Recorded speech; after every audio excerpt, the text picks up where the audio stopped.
Hello student, कैसे हैं आप सब। आशा करते हैं आप लोग अच्छे होंगे और अच्छे से अपनी तैयारी कर रहे होंगे। स्टूडेंट, ये हमारी क्लास जो है कुछ इम्पोर्टेंट क्वेश्चन के लिए है, जो इसमें 11th क्लास के कुछ इम्पोर्टेंट क्वेश्चन कराने हैं। तो इस वीडियो में जितने भी मैं क्वेश्चन कराऊंगा वो सारे क्वेश्चन इम्पोर्टेंट ही होंगे और कुछ क्वेश्चन आप लोगों को बताए जाएंगे जो क्वेश्चन आपको करने हैं खुद से। ठीक है, तो पहले हम क्वेश्चन करते हैं कि विमाएँ क्या होती हैं। पहला है विमाएँ। तो इसकी डेफिनेशन है, किसी भौतिक राशि की विमाएँ वे घातें होती हैं। किसी भौतिक राशि की विमाएँ वे घातें होती हैं जो उसके मात्रक को व्यक्त करने के लिए मूल मात्रकों पर लगाई जाती है या मूल मात्रकों पर चढ़ाई जाती है।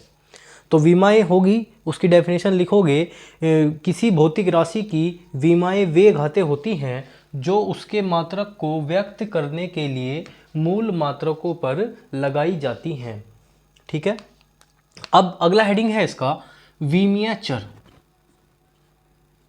विमीय चर क्या होते हैं? विमीय चर वे भौतिक राशि जिनके मान कैसे होते हैं? चर होते हैं। वे भौतिक राशि जिनके मान क्या होते हैं? चर। ठीक है, जिनके मान क्या होते हैं स्टूडेंट? चर होते हैं तथा जिनकी विमाएँ होती हैं। तथा जिनकी विमाएँ होती हैं, ऐसे चर क्या कहते हैं? विमीय चर कहते हैं। जैसे आयतन, वेग आदि। तथा अब आते हैं अविमीय चर या विमाहीन चर, जिसे हम बोल देते हैं विमाहीन चर।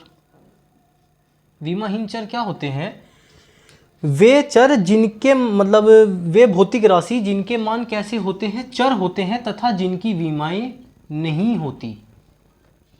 ऐसे क्या कहलाते हैं? ऐसे चर क्या कहलाते हैं? विमाहीन चर कहलाते हैं। जैसे कोण और आपेक्षिक घनत्व।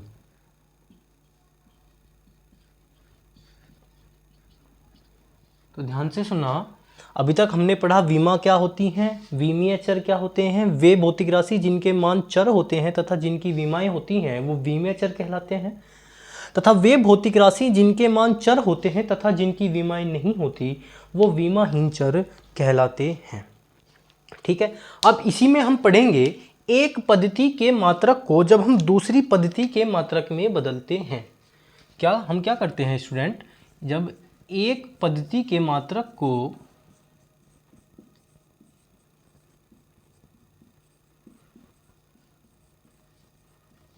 दूसरी पद्धति के मात्रक में बदलते हैं।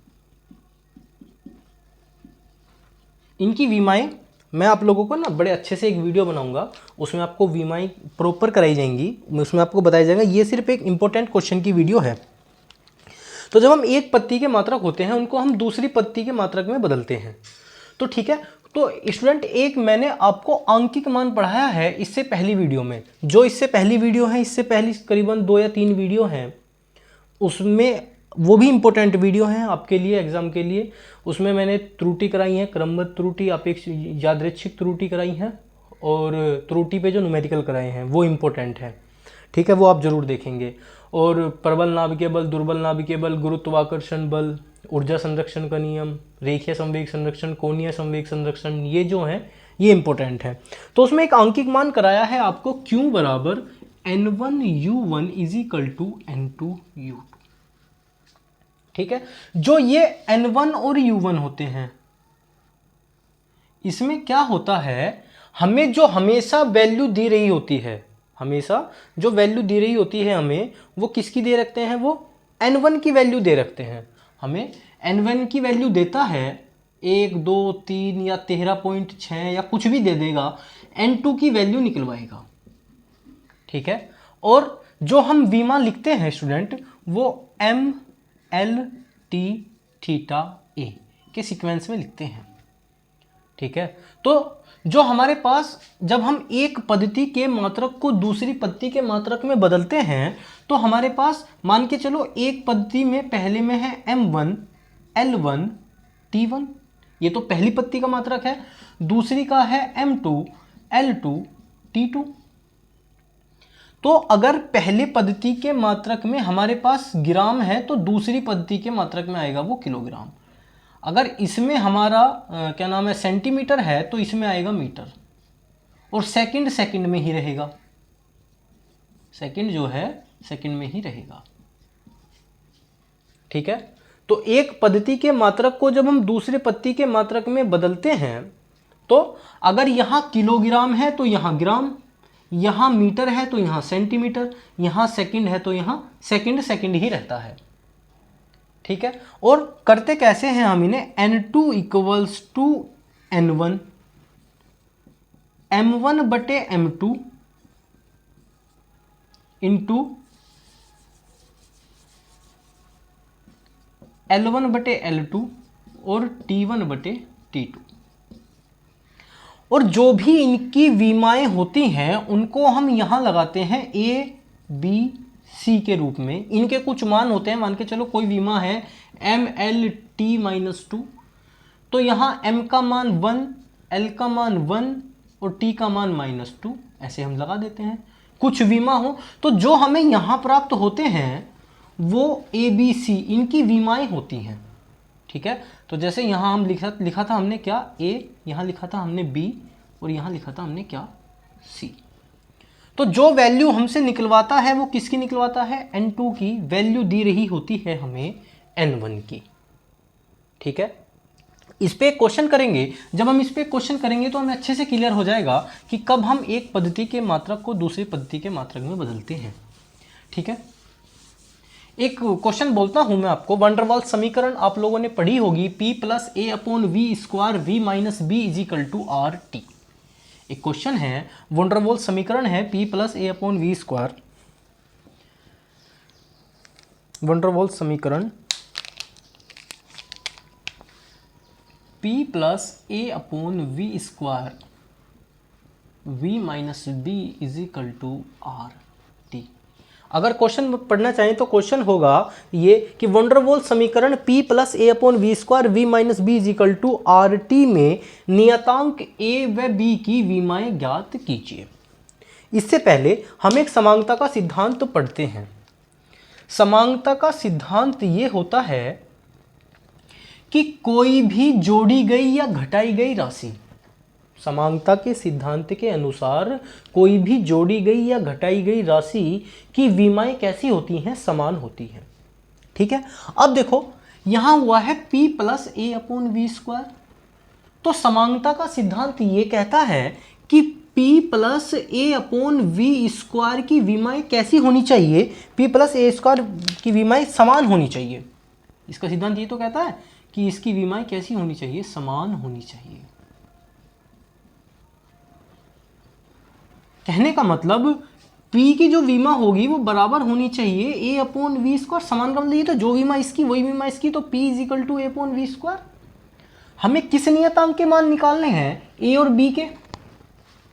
तो देखो यहां से A बराबर क्या हो जाएगा, PV²। भाई A बराबर क्या होगा, PV², यही तो होगा। और प्रेशर P होता है प्रेशर, और दाब की विमा होती है ML इनवर्स T-2। P होता है प्रेशर, दाब। P क्या होता है स्टूडेंट, प्रेशर, दाब, प्रेशर, और दाब की विमा होती है ML इनवर्स T-2। यही तो विमा होगी, है ना। तो देखो एक बात अब बताओ, अब A बराबर P + V², P + क्या V²। तो P की विमा, V होता है क्या, आयतन, और आयतन की विमा क्या होती है, L3। आयतन की विमा क्या होती है, L3। तो P की विमा क्या होगी, ML इनवर्स T-2, इसको आप ब्रैकेट में बंद करोगे, इंटू L3। क्या हो गया, L3। और इसका स्क्वायर भी है, देखो V ये है V² है ना, तो इसका स्क्वायर है। तो A बराबर क्या होगा, ML इनवर्स T-2, और L की पावर कितनी स्टूडेंट, 6। तो 6 में से एक पावर चली जाएगी तो कितनी बचेगी स्टूडेंट? l की 5 बचेगी। तो a बराबर क्या हो जाएगा? m l की पावर 5 t की पावर -2, यही बचेगा ना। तो अब देखो जो हमने ये पढ़ा था m1/m2 और इनके ऊपर जो विमाएं थी a, तो वो ये मान ज्ञात किए थे कि हमने ये इनकी विमाएं होंगी a b c, है ना। तो a का मान क्या हो जाएगा? m के ऊपर पावर 1, l के ऊपर 5 और t के ऊपर -2। तो a b जो नियतांक है उसका मान तो आ गया, a बराबर तो आ गया बेटा 1, 5 और -2। अब बात करते हैं v माइनस बी की। तो समांगता का सिद्धांत ये कहता है कि जो विमा v की है वही विमा b की होनी चाहिए। तो v होता है आयतन, आयतन की विमा होती है l क्यूब। तो यहां देखो v बराबर b, आयतन की विमा l क्यूब बराबर b, तो b बराबर m l t, ऐसे हम करते हैं। तो यहां l क्यूब है, ना तो कुछ m की है और ना ही स्टूडेंट t की है। तो देखो b का मान क्या हो जाएगा? 0, 3 और 0। प्रेशर की विमा और हमने आयतन की विमा की दोनों की मल्टीप्लाई करके ये निकाला, तो a का मान ये आ गया, b का मान ये आ गया। स्टूडेंट समझ में आया आप लोगों को क्वेश्चन? इंपॉर्टेंट क्वेश्चन है, ठीक है। अब इसी पे हम क्वेश्चन करते हैं। आगे का जो क्वेश्चन होगा वो इसी के अकॉर्डिंग हम करेंगे।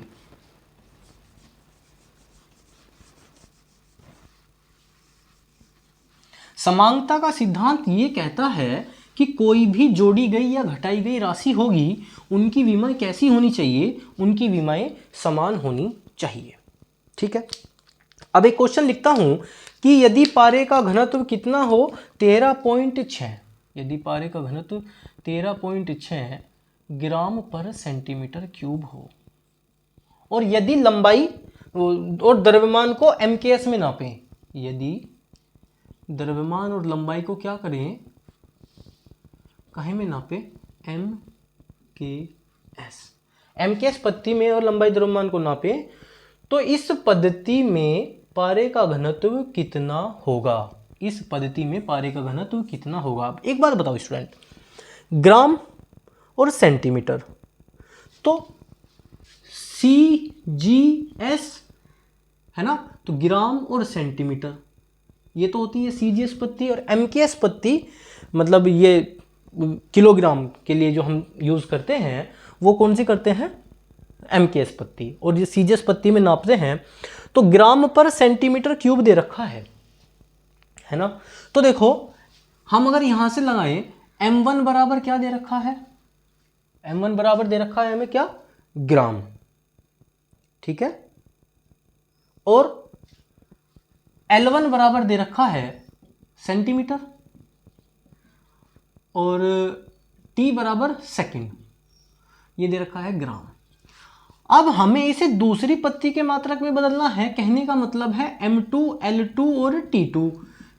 तो जो हमारा आंसर आना चाहिए वो किलोग्राम, मीटर और सेकंड। तो जो अब ये ग्राम पर सेंटीमीटर क्यूब, यहां क्वेश्चन ग्राम पर सेंटीमीटर क्यूब होगा, ग्राम पर सेंटीमीटर क्यूब है, तो हमारा जो आंसर आना चाहिए वो आना चाहिए किलोग्राम पर सेंटीमीटर की जगह मीटर क्यूब, ठीक है। तो अब देखो घनत्व, अब घनत्व की विमा कितनी होती है? घनत्व की विमा होती है स्टूडेंट ml-3। घनत्व की विमा ml-3T0, ये होती है हमारी घनत्व की विमा। तो करो। तो हाँ, एक मोस्ट इंपोर्टेंट बात, जो क्वेश्चन में मान दिया रहता है वो किसका दिया रहता है स्टूडेंट? N1 का। और हमें ज्ञात क्या करना होता है? N2 हमें ज्ञात करना होता है। तो N2 बराबर N1 M1 बटे M2 इंटू L1 बटे L2 इंटू T1 बटे T2। अब जो मान इनके हैं M, कोई दिक्कत नहीं है, चलो 1 चढ़ा दिया इसके ऊपर, L-3 इसके ऊपर 3 चढ़ा दिया और यहाँ 0, ठीक है। अब देखो N1 का मान कितना? 13.6। अब M1 क्या है? ग्राम बटे किलोग्राम अपॉन सेंटीमीटर बटे मीटर और ये सेकंड बटे सेकंड। अब कराओ कन्वर्ट इसे, N2 बराबर 13.6। अगर मैं यहाँ लिख दूँ बेटा ग्राम बटे 1000 ग्राम, 1 किलोग्राम में बेटा 1000 ग्राम होते हैं, ये लिख दिया हमने। सेंटीमीटर अपॉन 100 सेंटीमीटर, 1 मीटर में 100 सेंटीमीटर होते हैं। सेकंड से सेकंड कट जाएगी, ये लो। अब देखो, हाँ पावर कितनी थी ये, हाँ पावर -3, पावर -3, ये ध्यान रखोगे आप, पावर जरूर चढ़ाओगे, है ना। तो अब देखो 13.6 गुणा ग्राम से ग्राम कटा 1/10⁻³ लिख सकता हूँ, ठीक है, इंटू 1/ सेंटीमीटर, वो यहाँ ये भी सेंटीमीटर में कन्वर्ट हो गया, ये भी सेंटीमीटर में कन्वर्ट हो गया, दोनों, है ना। तो सेंटीमीटर से सेंटीमीटर कटा 1/10⁻² लिख सकता हूँ, पावर -3 है। तो अब एक बात बताओ, 13.6 गुणा, इसे ऊपर ले जाऊँ 10⁻³ हो जाएगा, गुणा 10⁻² हो जाएगा, और -3 ऊपर से ही है, तो कितनी हो जाएगी, +6, है ना, +6 हो जाएगी। और +6 में से -3 गए तो +3 बचेगी, तो ये हो जाएगा 13.6 गुणा 10⁻³ किलोग्राम पर मीटर क्यूब। तो जो हमारी ये वैल्यू निकल के आई है, ये किसकी निकल के आई है, N2 की, 13.6 गुणा 10⁻³ किलोग्राम पर मीटर क्यूब। ये वैल्यू हमारी निकल के आई है। बड़ा ही इजी तरीका है इसको करने का। जो वैल्यू हमें दे रखी होती है, अगर किलोग्राम में दे रखी होती है ना स्टूडेंट, तो M1 और L1 और T1 के मान यहीं से हम पता लग जाता है कि M1 और L1 का मान क्या है। और जिसमें ये मान दे रखे होंगे उससे दूसरी पद्धति के मात्रक में हमारा आंसर आएगा, ठीक है। ऐसे ही अगला एक क्वेश्चन है कि जूल को अर्ग में बदलिए। इससे अगला क्वेश्चन क्या है स्टूडेंट, जूल को अर्ग में बदलिए। अब देखो, जूल और अर्ग मात्रक किसके हैं, कार्य के। जूल और अर्ग किसके मात्रक हैं स्टूडेंट, कार्य के। तो अब हमें यहां जो विमा यूज करनी होगी वो किसकी यूज करनी होगी, कार्य की विमा। क्वेश्चन है 1 जूल को अर्ग में बदलिए। अब कार्य की विमा होती है ml² T-2। कार्य की विमा क्या होती है, ml² T-2। हमें क्या करना है, 1 जूल को किस में बदलना है स्टूडेंट, अर्ग में। अब देखो, जूल और अर्ग दोनों मात्रक किसके हैं, कार्य के। एक SI पद्धति में है तो एक कौन सी पद्धति में है, CGS पद्धति में, ठीक है। तो देखो SI पद्धति, है ना, तो यहां क्या होगा, M1 क्या हो जाएगा, किलोग्राम। M1 क्या हो जाएगा, किलोग्राम, तो M2 क्या हो जाएगा, ग्राम। L1 क्या हो जाएगा, मीटर, तो L2 क्या हो जाएगा, सेंटीमीटर, और ये सेकंड ही रहेगा। तो जो हमें यहां मान दिया रहता है वो किसका दिया रहता है, N1 का। तो हमें करना क्या है, N2 = N1 M1/M2 L1/L2 और T1/T2, है ना। तो यहां मान 1, यहां 2, यहां -2, ठीक है। अब जो भी वैल्यूज हैं वो लिख दो। N2 बराबर N1 किलोग्राम/ग्राम अपॉन मीटर/सेंटीमीटर और सेकंड/सेकंड, है ना स्टूडेंट। वैल्यू, ये भी पावर्स भी चढ़ा दीजिए इसकी। अब देखो,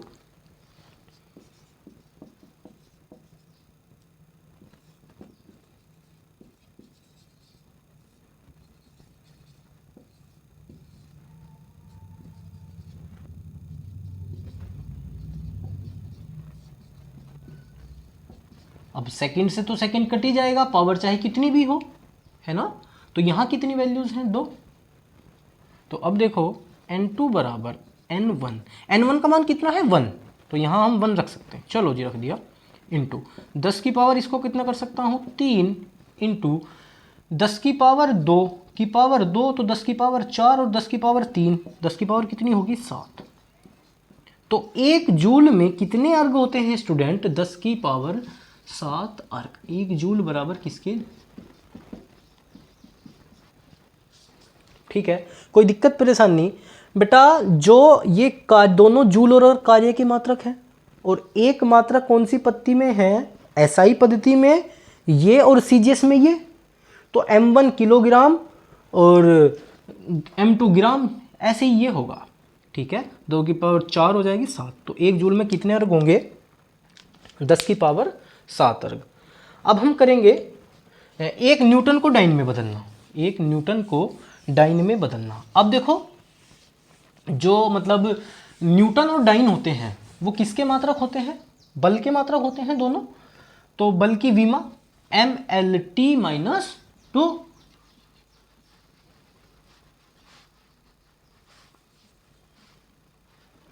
ठीक है, अब हमें बदलना है 1 न्यूटन को डाइन में।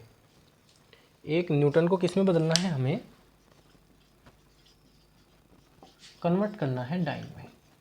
तो n1 की वैल्यू होगी 1, तो n2 की वैल्यू क्या होगी? n1 इक्वल्स टू m1 बटे m2 इंटू L1 बटे L2 इंटू T1 बटे T2। और जो बल होता है, बल की विमा mLT-2। mLT-2 ये होती है बल की विमा। ठीक है, तो वही n2 बराबर n1। n1 का मान कितना? 1 इंटू किलोग्राम बटे ग्राम, मीटर बटे सेंटीमीटर, और सेकंड बटे सेकंड, -2। इससे ये कट जाएगा, पावर चाहे कितनी भी हो। अब देखो, n2 बराबर 1000 ग्राम बटे ग्राम इंटू 100 सेंटीमीटर बटे सेंटीमीटर। सेंटीमीटर से सेंटीमीटर का, ग्राम से ग्राम कटा। n2 बराबर 10 की पावर 3 इंटू 10 की पावर 2, कितनी होगी? 10 की पावर 5।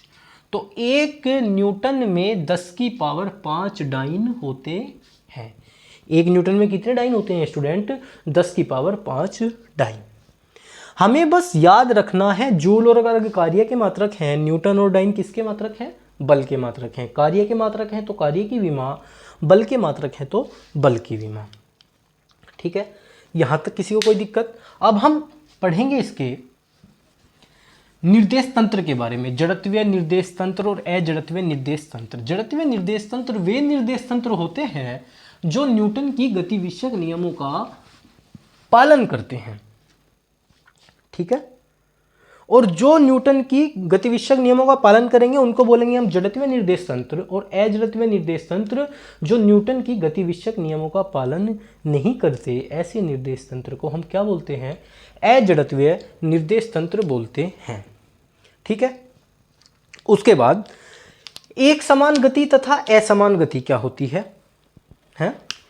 एक समान गति, एक समान गति तथा असमान गति।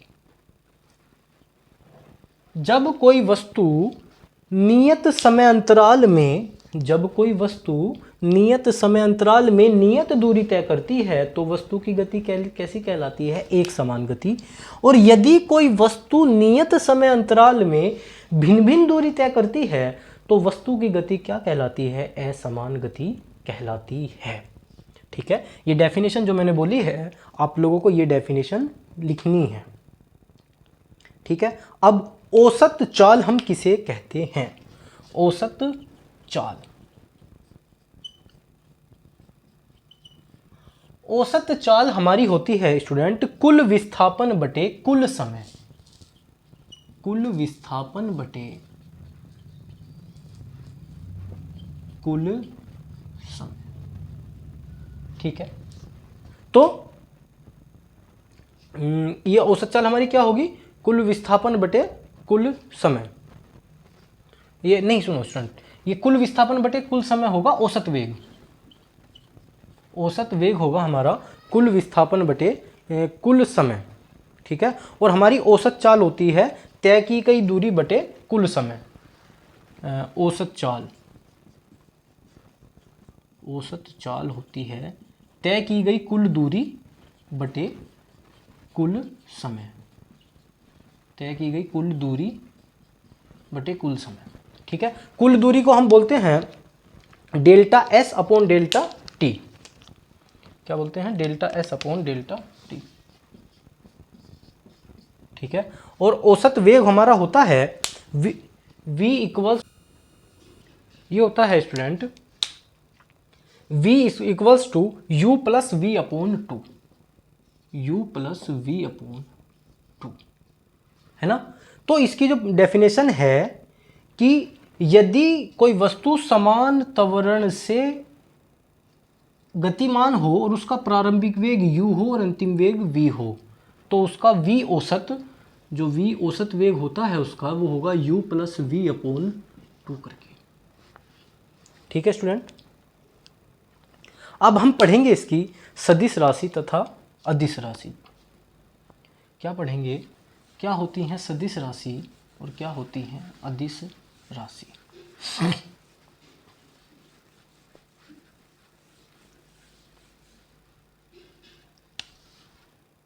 पहली सदिश, दूसरी अदिश।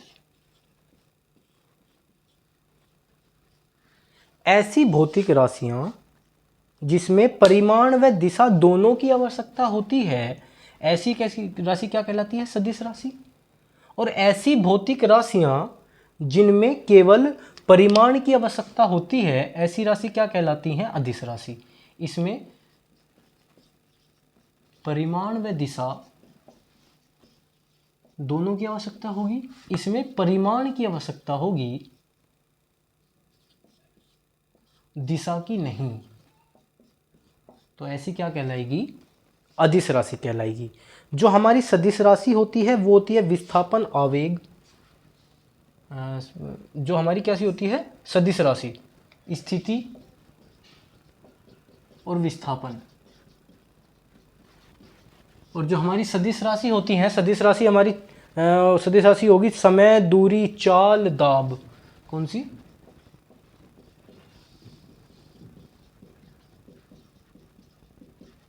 ठीक है, अब हम बात करते हैं, सदिश राशि पढ़ ली, अदिश राशि पढ़ ली। अब हम पढ़ेंगे जैसे सदिश गुणन और अदिश गुणन। जैसे a डॉट बी है और a क्रॉस बी है। ठीक है, इसको तो हम लिखते हैं ए बी कोस थीटा और इसको लिखते हैं हम ए बी साइन थीटा। इतना तो आप जानते होंगे स्टूडेंट। ठीक है, तो जो a डॉट बी होता है इसको बोलते हैं हम कौन सा गुणन? अदिश गुणन। और इसको बोलते हैं हम कौन सा? सदिश गुणन। तो जो a डॉट बी है वो कौन सा गुणन है? अदिश गुणन है। और जो a क्रॉस बी है वो कौन सा गुणन है? सदिश गुणन है। ठीक है, तो जो हमारा अदिश गुणन होता है, अदिश गुणन में हमारा i cap into i cap is equal to j cap into j cap is equal to k cap into k cap, इसमें भी होता है। लेकिन इसमें जो उनका मान होता है वो कितना होता है? 1 होता है अदिश गुणन में। ठीक है, और जो हमारा आई जे, अगर हम आई into j cap, J into k cap, के इंटू आई कैप, इनकी वैल्यू कितनी होती है? इसमें 0। इसमें वैल्यू कितनी होती है? 0 होती है। ठीक है, अब हम बात करते हैं सदिश गुणन की। सदिश गुणन में i cap into i cap is equal to j cap into j cap is equal to k cap into k cap. इसमें वैल्यू कितनी होगी? अगर उसमें वैल्यू 1 है तो इसमें वैल्यू कितनी? 0। इसमें वैल्यू कितनी हो जाएगी स्टूडेंट? 0 होगी। यहाँ बीच में बराबर का साइन होगा। ठीक है, और अगर हम यहाँ ले रहे हैं आई कैप, अरे इसमें तो क्रॉस आएगा ना, हाँ यहाँ cross, sorry,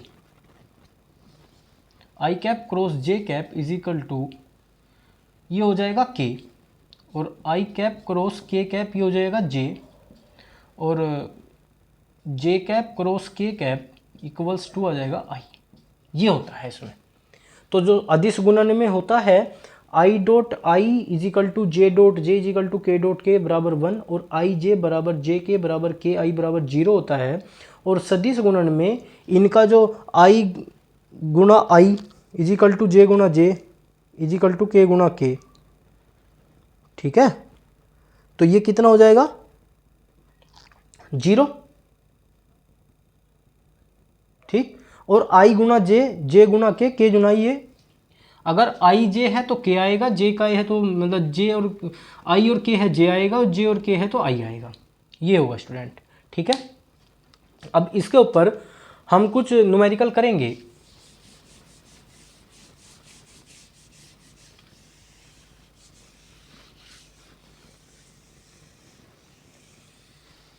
numerical number first है, यदि दो सदिशों का योग तथा अंतर परिमाण में बराबर हो, यदि दो सदिशों का योग तथा अंतर परिमाण में बराबर हो तो उनके बीच का कोण कितना होगा, ठीक है। क्वेश्चन को आप ध्यान से सुनोगे और अच्छे से लिखोगे। योग तथा अंतर, तो a प्लस बी, ये तो योग हो गया, ये क्या हो गया अंतर हो गया। इसे समीकरण नंबर 1 मान लो और समीकरण नंबर 1 का दोनों ओर से स्क्वायर कर दो, तो a प्लस बी का होल स्क्वायर इधर से और a माइनस बी का होल स्क्वायर इधर से खोल दो, a square plus b square plus 2ab is equal to a square plus b square minus 2ab। एक साइड लेके आ जाओ,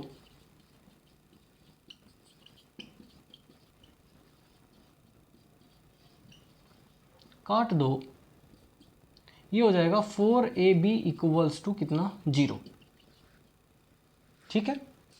और a डॉट बी बराबर कितना हो जाएगा 0, तो ए बी कोस थीटा, देखो डॉट प्रोडक्ट है तो क्या आएगा a b cos theta, a b cos theta बराबर 0 और कोस थीटा बराबर कितना हो जाएगा कोस 90, भाई 0 वैल्यू कोस 90 और थीटा बराबर आ जाएगा 90 डिग्री। तो यदि दो सदिश का योग तथा अंतर परिमाण में बराबर होगा तो उनके बीच का एंगल कितना होगा स्टूडेंट 90 डिग्री होगा, ठीक है। अब आगे हम क्वेश्चन करते हैं प्रक्षेप्य वाला क्वेश्चन, कि सिद्ध कीजिए कि प्रक्षेप्य का पथ परवलयाकार होता है, इसके उड्डयन काल, प्रक्षेप्य की परास तथा ऊंचाई के लिए व्यंजक प्राप्त कीजिए, ठीक है। तो पहले तो हमें प्रक्षेप्य की परिभाषा लिखनी है कि प्रक्षेप्य की परिभाषा क्या होती है। तो जब किसी पिंड को ऊर्ध्वाधर दिशा से भिन्न किसी दिशा में फेंका जाता है तो वह केवल गुरुत्व के अंतर्गत ऊर्ध्वाधर तल में वक्रपथ पर गति करता है, तो वह केवल गुरुत्व के अंतर्गत ऊर्ध्वाधर तल में वक्रपथ पर गति करता है, ठीक है। इसे ही हम क्या कहते हैं पिंड की प्रक्षेप्य गति कहते हैं। ये तो ये हो गया। अब देखो इसका एक डायग्राम है, हमें इसका डायग्राम ऐसे बनाना है, ये कौन सा अक्ष है एक्स अक्ष, ये कौन सा अक्ष है वाई अक्ष, ये पिंड की प्रारंभिक वेग, तो ये पिंड का हो गया कौन सा प्रारंभिक वेग हो गया, ठीक है। तो ये एक्स अक्ष है, ये वाई अक्ष है, ये पिंड है, पिंड का प्रारंभिक वेग कितना होता है u, और ये इसकी अधिकतम ऊंचाई h, और ये होती है इसकी परास r। ये पिंड को जब हम प्रारंभिक वेग u से फेंकते हैं ऊपर की ओर, तो यहाँ v बराबर उसका vx, ठीक है। और जो इसका क्षैतिज घटक होता है हम उसको लेते हैं u कोस थीटा, क्षैतिज घटक को हम लेते हैं u कोस थीटा, तो ux बराबर u कोस थीटा, और जो ऊर्ध्वाधर घटक होता है uy बराबर u साइन थीटा, ठीक है। और पिंड को अपनी प्रारंभिक बिंदु से अधिकतम ऊंचाई तक पहुंचने में समय लगा t तथा अधिकतम ऊंचाई से क्षैतिज तल में आने में समय कितना लगता है t। तो t बराबर 2t। ठीक है, तो पहले तो हमें ज्ञात करना है, एक समीकरण निकालेंगे कि प्रक्षेपी का पथ परवलयाकार होता है, फिर इसका t उड्डयन काल, r परास और h अधिकतम ऊंचाई। तो पहले तो हमें ये निकालनी है। तो सबसे पहले हम निकालेंगे कि सिद्ध कीजिए कि प्रक्षेपी का पथ कैसा होता है, परवलयाकार होता है। ठीक है, तो पिंड को ऊपर जाने में t समय, पिंड को ऊपर जाने में जो लगा समय है t, तो t समय के बाद जो इसका विस्थापन होगा, t समय के बाद जो विस्थापन होता है। ठीक है, तो एक समीकरण है विस्थापन की, s बराबर ut plus half at square. ठीक है,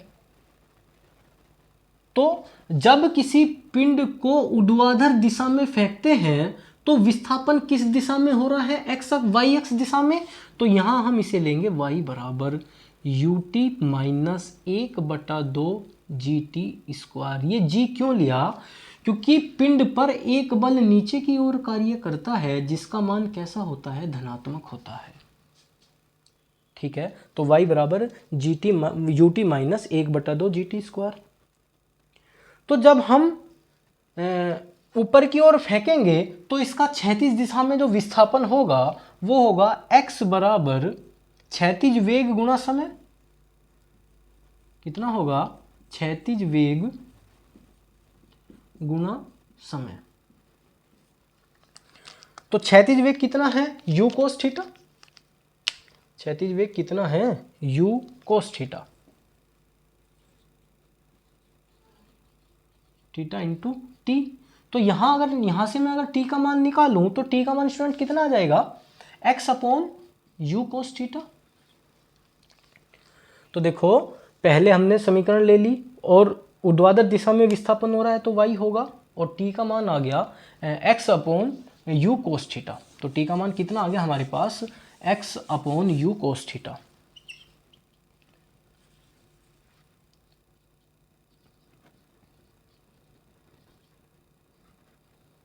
तो जो ये हमारी समीकरण थी y बराबर ut माइनस 1/2 gt स्क्वायर, इसको समीकरण नंबर 1 माना। समीकरण 1 में t का मान रख दो, y बराबर, अब देखो जो हमारा u है, जो हमारा u है वो कैसा घटक है, ऊर्ध्वाधर घटक है। कैसा घटक है स्टूडेंट, ऊर्ध्वाधर घटक है। तो ऊर्ध्वाधर घटक के लिए क्या आएगा, u sin थीटा।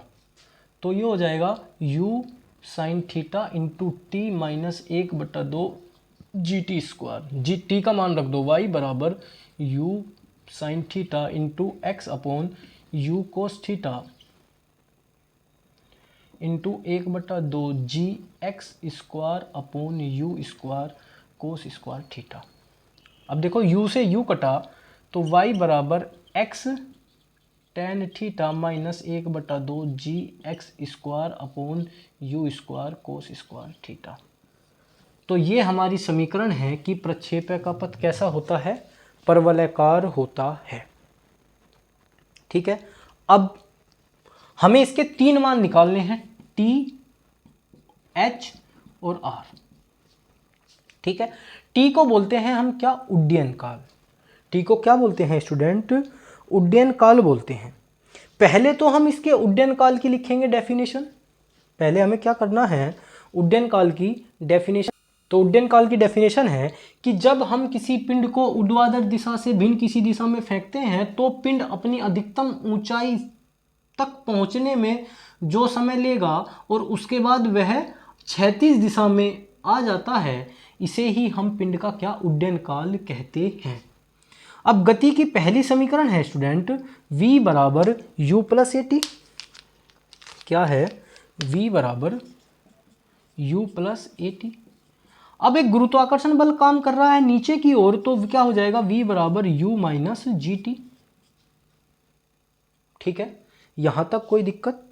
अब देखो प्रारंभ, ये ऊर्ध्वाधर दिशा से भी जब हम ऊर्ध्वाधर दिशा में फेंक रहे हैं तो u क्या हो जाएगा, ये हो जाएगा u y बराबर u sin थीटा, है ना।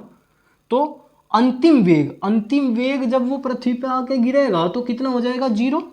तो ये हो जाएगा 0 बराबर u sin theta minus G T, और t बराबर हो जाएगा u sin थीटा अपॉन जी, और t बराबर कितना होता है, 2t, तो t बराबर 2t, तो t बराबर 2u sin थीटा अपॉन जी। ये आ गया इसका उड्डयन काल। अब बात करते हैं हम इसके r की, क्या होती है इसकी परास। जब किसी पिंड को ऊर्ध्वाधर दिशा से भिन्न किसी दिशा में फेंकते हैं तो वह क्षैतिज दिशा में जितना विस्थापित होता है उसे ही हम पिंड की क्या कहते हैं, परास कहते हैं। और परास होती है उसका क्षैतिज वेग गुना उड्डयन काल, ठीक है, गुना उड्डयन काल। और क्षैतिज वेग क्या होगा, u cos theta, u cos theta into उड्डयन काल क्या आया है, 2u sin theta upon g.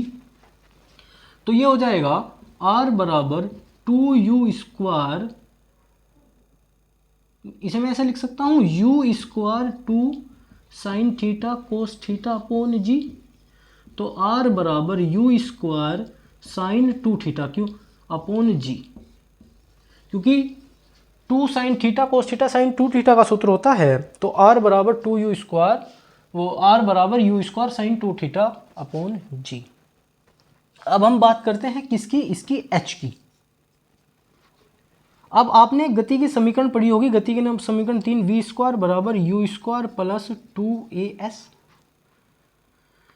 तो ये हो जाएगा v स्क्वायर बराबर u square minus 2g, s की जगह हो जाएगा क्या, h, s की जगह क्या हो जाएगा, h हो जाएगा, ठीक है। अब देखो u ऊंचाई की, मतलब h की जो परिभाषा लिखोगे आप इसकी ऊंचाई की, जब किसी पिंड को ऊर्ध्वाधर दिशा से भिन्न किसी दिशा में फेंकते हैं तो पिंड अपनी अधिकतम ऊंचाई पर जब पहुंचता है उसे ही हम क्या कहते हैं, पिंड की अधिकतम ऊंचाई कहते हैं, ठीक है। h परिभाषा जो है, परिभाषा आप लिख लोगे, बुक में भी लिखी गई है और मैंने आप लोगों को बताई भी है, ठीक है। तो देखो v तो हो जाएगा 0 बराबर u को हम क्या लिखेंगे, u sin थीटा का स्क्वायर माइनस 2gh, ठीक है। अब ये इधर आ जाएगा, ये हो जाएगा u स्क्वायर, यहाँ लिख दूँ कभी आपको देखने में प्रॉब्लम हो जाए, u square sine square theta बराबर 2gh, और h बराबर u square sine square theta upon 2g, ये, ठीक है स्टूडेंट। अब देखो मैंने आपको y भी बता दिया, t भी बता दिया, h भी बता दिया और r भी बता दिया, आप लोगों को तीनों ही बता दिए गए हैं। अब पढ़ेंगे हम गति की समीकरण को ग्राफीय विधि से हल कीजिए, गति की समीकरण को ग्राफीय विधि से हल कर। तो देखो ये हमने एक डायग्राम बनाया है कि वस्तु का प्रारंभिक वेग u है और कुल वेग कितना है v, तो इतना कितना होगा v माइनस u, और t समय है, ये भी t है और ये भी t है, ठीक है। तो एक फॉर्मूला होता है त्वरण a बराबर वेग परिवर्तन बटे समय अंतराल। तो त्वरण a बराबर वेग परिवर्तन, देखो कुल वेग कितना है v, ये इतना वेग कितना है u, और ये कितना बचा v माइनस u। तो वेग में प्रारंभिक वेग u है, कुल वेग v है, तो वेग में परिवर्तन v माइनस u, तो v minus u upon t, cross multiply at बराबर v माइनस u, और v बराबर हो जाएगा u प्लस at। देखो at इधर आएगा, v इधर आएगा, माइनस का हो जाएगा, बराबर at इधर जाएगा माइनस, और u माइनस का है ही, माइनस लिया common, at plus u, minus से माइनस कटा, v बराबर u प्लस at, ये है, ठीक है। अब दूसरी समीकरण इसकी, ये तो पहली होगी, दूसरी समीकरण गति की 3 समीकरण होती हैं, v बराबर u plus a t, s बराबर u t plus half a t square और v square is equal to u square plus 2as। ठीक है, अब इसकी दूसरी समीकरण की हम बात करते हैं। उसमें हम क्या करेंगे स्टूडेंट, त्रिभुज का क्षेत्रफल, ये ऊपर त्रिभुज नजर आ रहा है आपको ए बी सी, इसका क्षेत्रफल प्लस चतुर्भुज का ओ ए सी डी, जोड़ देंगे दोनों का क्षेत्रफल। त्रिभुज का क्षेत्रफल होता है 1/2 आधार इंटू टी, ऊंचाई है v माइनस यू, और चतुर्भुज का क्षेत्रफल आधार गुणा ऊंचाई प्लस यू टी। भाई यू, ये तो टी आधार और यू ऊंचाई। अच्छा जी, तो देखो 1/2 into T, v minus you वेग परिवर्तन में आपने पढ़ा है ए टी बराबर v माइनस यू, तो मैं यहाँ इसे ए टी लिख सकता हूँ प्लस यू, तो ये हो जाएगा 1/2 ए t square plus U T. तो इसे ही हम इसका स्लोप s बोलते हैं, s बराबर यू टी प्लस 1/2 ए टी स्क्वायर। तो ये गति की समीकरण नंबर आ गई 3, वो 2। अब गति की समीकरण नंबर 3 की बात करते हैं।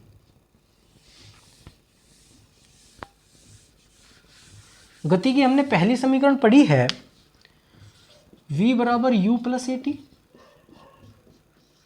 दोनों ओर से स्क्वायर कर दो, v स्क्वायर बराबर, दोनों ओर से स्क्वायर करेंगे तो क्या हो जाएगा, a प्लस बी का होल स्क्वायर हो जाएगा, तो u square plus a square t square plus 2uat, है ना। तो मैं इसे ऐसे लिख सकता हूँ, v square is equal to u square plus 2uat plus a square t square. कोई दिक्कत परेशानी नहीं। इस वाली टर्म में 2 से गुणा और 2 से भाग कर दूं, कोई दिक्कत। अब देखो v square is equal to u square plus 2uat plus 2a square t square upon 2, है ना। अब इसमें से अगर मैं 2u कॉमन ले लूं, 2u नहीं 2a, देखो a इसमें भी है इसमें भी है, तो 2a कॉमन ले लूं तो v square is equal to u square plus 2a, यहाँ बचेगा ut plus a t square upon 2। भाई अपॉन 2 का मतलब 1/2 भी तो हो सकता है, यही तो होता है अपॉन 2। तो देखो s बराबर क्या था, you t plus half a t square, इसे मैं अपॉन में ऐसे भी लिख सकता हूँ, है ना। तो देखियो यही बनती नजर आ रही है क्या, तो v square is equal to u square plus 2as। गति की तीसरी समीकरण भी सिद्ध हो चुकी है। ठीक है, आप लोगों को समझ में आ गई होगी अच्छे से।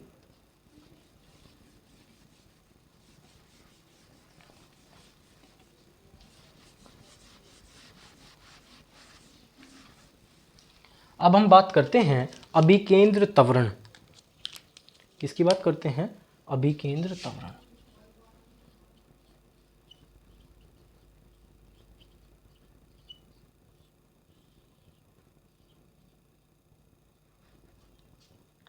जब कोई कण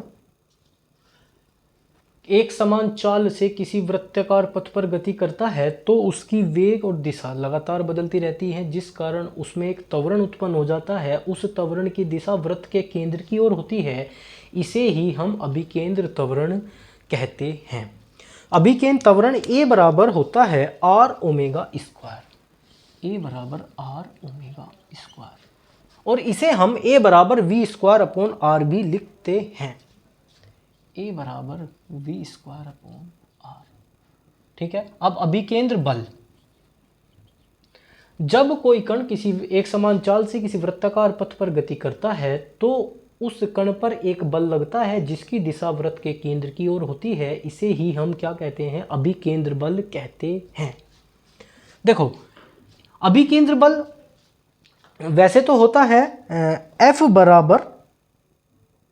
F बराबर होता है एम आर ओमेगा स्क्वायर, कायदे में तो F बराबर एम आर ओमेगा स्क्वायर। लेकिन ये होता कैसे है, देखो F बराबर क्या होता है m में, है ना। तो F बराबर एम, ए का मान वी स्क्वायर अपॉन आर, और वी बराबर होता है आर ओमेगा, रख दिया जी, एफ बराबर m r square omega square upon r, एक आर से एक आर कटा, एफ बराबर एम आर ओमेगा स्क्वायर, ये होता है। ठीक है, कोई दिक्कत परेशानी? अब अभिकेंद्र त्वरण भी पढ़ लिया, अभिकेंद्र बल भी पढ़ लिया। अभिकेंद्र त्वरण के लिए व्यंजक प्राप्त कीजिए, अभिकेंद्र त्वरण के लिए व्यंजक प्राप्त कीजिए। इंपॉर्टेंट क्वेश्चन है, आप खुद करेंगे इस क्वेश्चन को।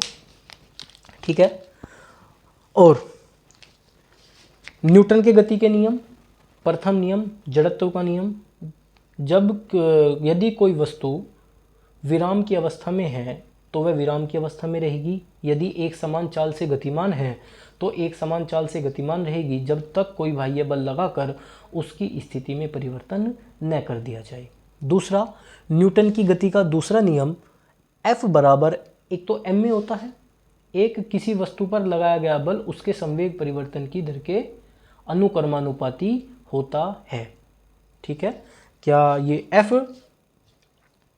और तृतीय नियम कि यदि कोई वस्तु एक वस्तु पर बल लगा रही है तो दूसरी वस्तु भी पहली वस्तु पर बल लगाएगी, उतना ही बल लेकिन विपरीत दिशा में लगाएगी, तो वो नेगेटिव होगा। ठीक है, तो अब हम इसमें आपको देखो गति का प्रथम नियम, द्वितीय नियम और तृतीय नियम पढ़ना है। ठीक है, और संपर्क बल, असंपर्क बल पढ़ने हैं। अभिकेंद्र बल पढ़ लिया हमने, अपकेंद्र बल आप पढ़ोगे। ठीक है, अब देखो इसमें एक क्वेश्चन है कि न्यूटन की गति का द्वितीय नियम लिखिए तथा उससे एक तो क्रिया प्रतिक्रिया का नियम सिद्ध करना है ना, और एक संवेग वाला। तो न्यूटन की गति का द्वितीय नियम होता है F directly proportional delta P upon delta T, संवेग परिवर्तन की दर के। इस डायरेक्टली प्रोपोर्शनल के साइन को हटाने के लिए एक नियतांक ले लेते हैं K, delta P upon delta T, इस K को लिख देते हैं 1। ठीक है, और हम लिखते हैं कि यदि डेल्टा T अति सूक्ष्म हो तो F बराबर limit delta T tends to 0 delta P upon delta T, तो ये हो जाएगा dP अपॉन dt। तो F बराबर dP अपॉन dt और P बराबर क्या होता है mv, तो यहाँ मैं लिख सकता हूँ F बराबर d mv अपॉन dt, इसे लिख सकता हूँ m बराबर m dv अपॉन dt, और dv अपॉन dt क्या होता है, a बराबर वेग परिवर्तन बटे समय अंतराल त्वरण, तो F बराबर ma, ये सिद्ध हो जाता है इससे। ठीक है, अब एक क्वेश्चन है, रेखीय संवेग संरक्षण से आप क्या समझते हैं? बाह्य बल की अनुपस्थिति में निकाय का कुल रेखीय संवेग कैसा रहता है? संरक्षित रहता है। रेखीय संवेग संरक्षण का नियम है, रेखीय संवेग संरक्षण का नियम है बाह्य बल की अनुपस्थिति में किसी निकाय का संयुक्त या कुल रेखीय संवेग कैसा रहता है? कुल रेखीय संवेग संरक्षित रहता है। ठीक है, तो अब हम इस वाले नियम से न्यूटन का तृतीय नियम प्रूफ करेंगे, क्रिया प्रतिक्रिया का नियम। क्या प्रूफ करेंगे? क्रिया प्रतिक्रिया का नियम। अब देखो, कोई वस्तु है, जब वो आपस में टकराती है, दो वस्तु होंगी वो आपस में टकराएंगी, तो हम इसमें लिखेंगे माना दो पिंड एक दूसरे से अल्प समय अंतराल डेल्टा टी के लिए टकराते हैं, तो जो पहला पिंड है वो दूसरे पे बल लगाएगा और दूसरा पिंड पहले पे बल लगाएगा। F1 पहला पिंड, F2 दूसरा पिंड, दूसरा पिंड पहले पे बल लगाएगा F21, पहला पिंड दूसरे पे बल लगाएगा F21, ये F12 और F21। तो F बराबर delta P upon delta T, यहाँ K लिखेंगे, K का मान 1 हो जाएगा, तो F12 is equal to delta P1 upon delta T। यहाँ से अगर मैं डेल्टा P1 की वैल्यू निकालूं तो वो हो जाएगी F12 डेल्टा T, समीकरण नंबर 1। और F21 delta P2 upon delta T, तो यहाँ से अगर मैं डेल्टा P2 की वैल्यू निकालूं तो F21 डेल्टा T, से समीकरण नंबर 2। ठीक है।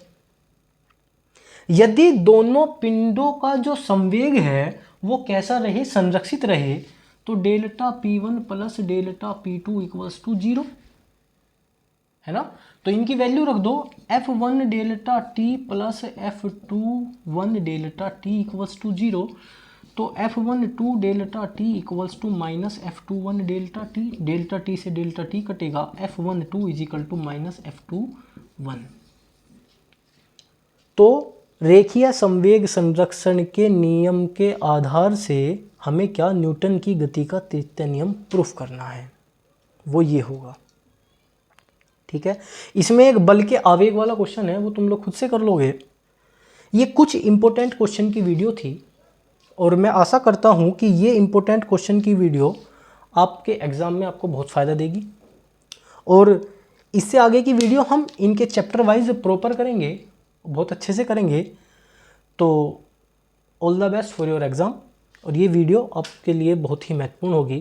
थैंक यू स्टूडेंट, आज के लिए इतना ही, बाकी मिलेंगे आगे की आने वाली वीडियो में। थैंक्स।